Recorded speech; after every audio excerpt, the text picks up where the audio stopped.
Any idea what's going on in this country?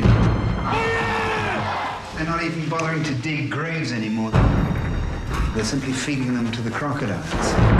Infame. Um substantivo feminino frequentemente usado para descrever déspotas e ditadores brutais. E nenhuma palavra se encaixa melhor com o personagem do vídeo de hoje. Chegou a hora de eu te contar a história de um dos maiores tiranos de todos os tempos. Idi Amin Dada, o terror de Uganda.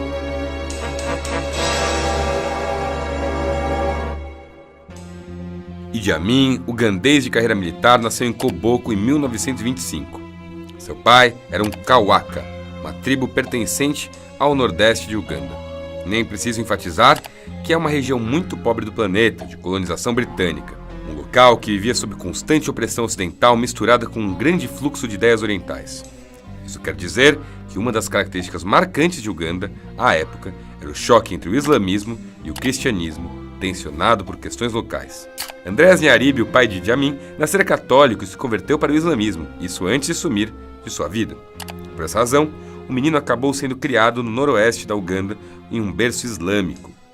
Logo, Amin aprendeu a falar inglês e a aspirar uma vida de oficial.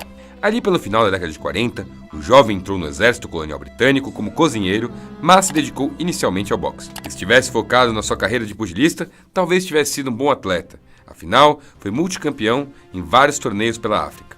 Mas o negócio dele era crescer militarmente mesmo, e logo mostrou faro para oportunidades. Ali no início da década de 50, houve enormes insurgências contra a coroa britânica pela África, especialmente na Somália e no Quênia. Idi Amin lutou pesadamente em favor dos ingleses e foi promovido para Effendi, a maior patente que um homem negro colonizado poderia alcançar à época. Amin Dada mostrava estar bem com o poder e não ser lá muito ideológico. Também já começava a ser respeitado nas fileiras do exército, articulando e sendo um líder que impunha respeito, fosse pela inteligência ou pelo tamanho. Mas Uganda tinha um problema sério de união. O norte e o sul não se davam lá muito bem por questões culturais e étnicas. No caso, o sul tinha um reino fantoche, controlado pela coroa inglesa. Ou seja, haviam então os pró-coroa e os nacionalistas. Idi Amin era um híbrido entre os dois grupos. Dentro dos nacionalistas ugandeses existia um sujeito chamado Milton Obote.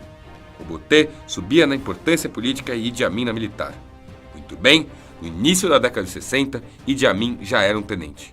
E em 1961, após uma eleição local que foi positiva para os nacionalistas, foi criada uma coalizão entre separatistas e representantes de reinos locais que fez com que Obote chegasse ao poder.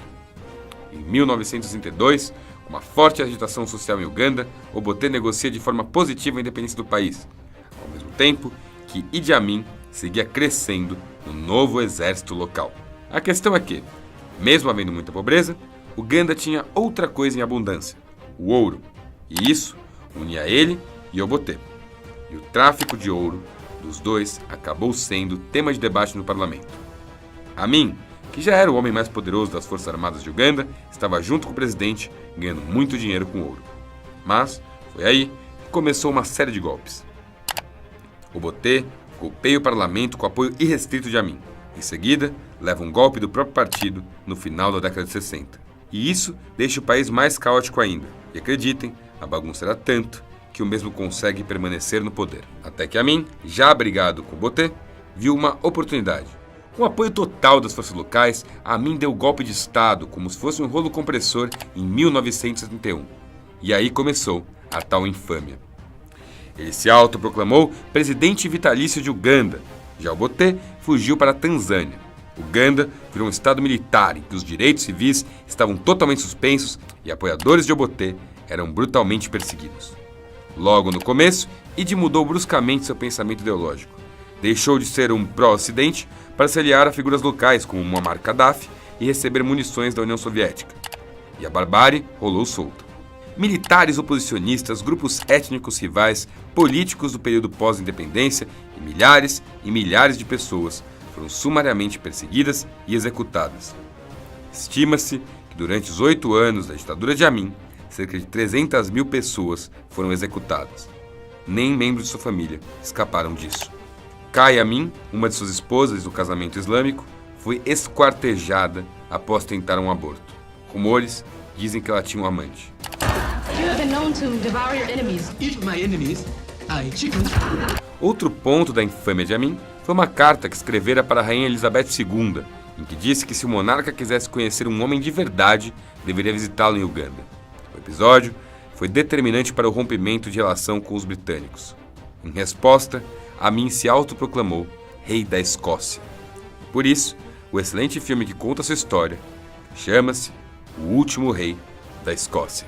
Mas muito bem, em termos internos, além de ser um genocida clássico, Amin Dada era profundamente incompetente em termos de administração pública. O país, na década de 70, derretia numa batalha contra a inflação e a pobreza.